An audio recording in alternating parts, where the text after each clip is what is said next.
मी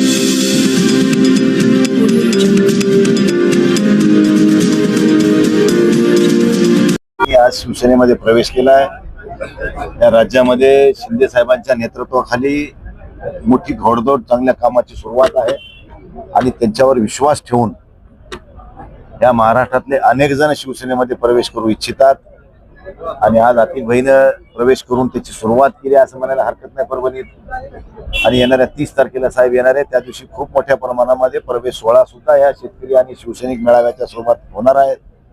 त्यामुळे जो चांगलं काम करतो त्याच्या पाठीशी लोक उभं टाकण्याचं काम करत असतात। आतिक गुरुनं 15 दिवसामध्ये 4000 मतदान ह्या अपक्ष उभं राहून या वार्डात घेतले।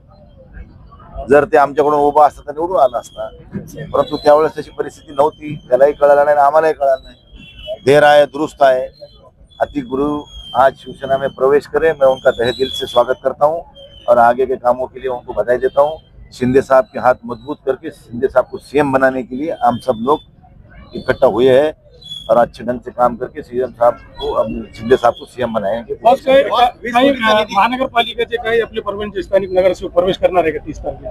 वो अभी कुछ मालूम नहीं मेरे को, समझी ना। समिती आणल्यामुळे कार्यकर्ते में नवचैतन्य निर्माण झालंय का? असं काही नाही, आणखी हे तो शुरुआत है, अभी बहुत लाने की अपने आगे। जो आया उसके साथ में है, जो नहीं आया उसके सिवाय है।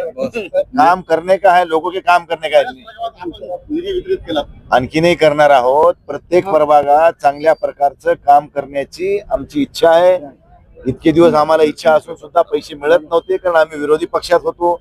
आता सत्ताधारी पक्षात असल्यामुळं आम्हाला शासन भरभरून पैसे देते आणि गोरगरिबांच्या सामान्य माणसांच्या जे उपेक्षित असलेल्या कॉलन्यामध्ये झोपडपट्टीमध्ये चांगला विकास करून त्यांना चांगलं पाणी, रस्ते, ड्रेन या सुविधा, अंगण, आपल्या ग्राउंड किंवा काय म्हणतात गार्डन, या चांगल्या सुविधा देण्याची आमची इच्छा आहे आणि ते देऊनच आम्ही तुम्हाला दाखवू। आम्ही उगा बोलून नाही दाखवणार। नीट आणि टीटी नंतर आज परभणीमध्ये नर्सिंगचा पेपर फुटला, हैदराबादला टीटी प्रकार नर्सिंग कॉलेजमध्ये पेपर फुटला परभणीत